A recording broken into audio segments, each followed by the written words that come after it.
एक गांव में एक छोटा सा बच्चा था। उसके पिता तो थे लेकिन माँ की मृत्यु हो गई थी। पिता सारा दिन काम करता और अपने बेटे को पाल पोस कर बड़ा करता है। वह सारे सुख अपने बेटे को देता है जो एक माँ दे सकती थी। उस पिता ने कभी कुछ नहीं मांगा, सिर्फ इतना ही मांगा कि मेरे बेटे को कोई परेशानी ना हो। दिन बीतते गए, बेटा पढ़ लिख कर अच्छा जॉब भी करने लगता है और वह शहर में रहने लगता है।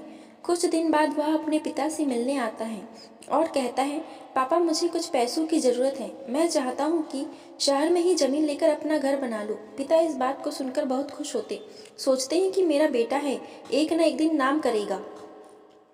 जिंदगी भर की बचाई हुई पूंजी को निकालकर अपने बेटे को दे देते हैं। बेटा शहर चला जाता है और उन पैसों से अपना घर बना लेता है। पिता इधर इंतजार करता रहता है कि मेरा बेटा फिर से आएगा, एक न एक दिन तो मेरे पास आएगा ही। जाएगा कहाँ? उसके पास अब कोई नहीं जाता था, क्योंकि ना ही अब उस पिता के पास पैसे थे और ना ही रहने की जगह थी। कुछ दिन बाद बेटा फिर लौट कर आता है और अपने पिता से कहता है, पापा अब आप दादाजी बनने वाले हैं।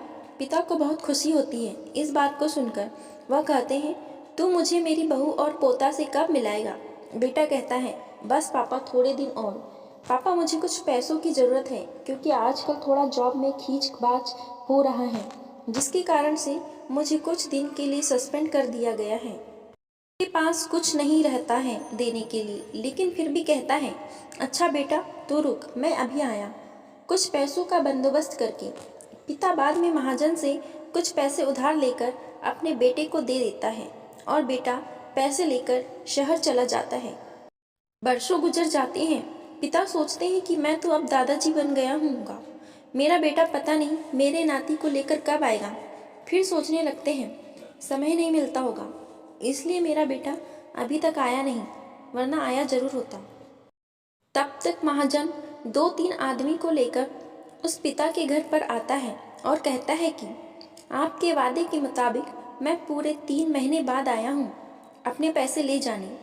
पिता कहते हैं, मेरे पास पैसे नहीं हैं देने के लिए। महाजन कहता है, जब पैसे देने नहीं थे तो आपने मुझसे उधार क्यों लिया?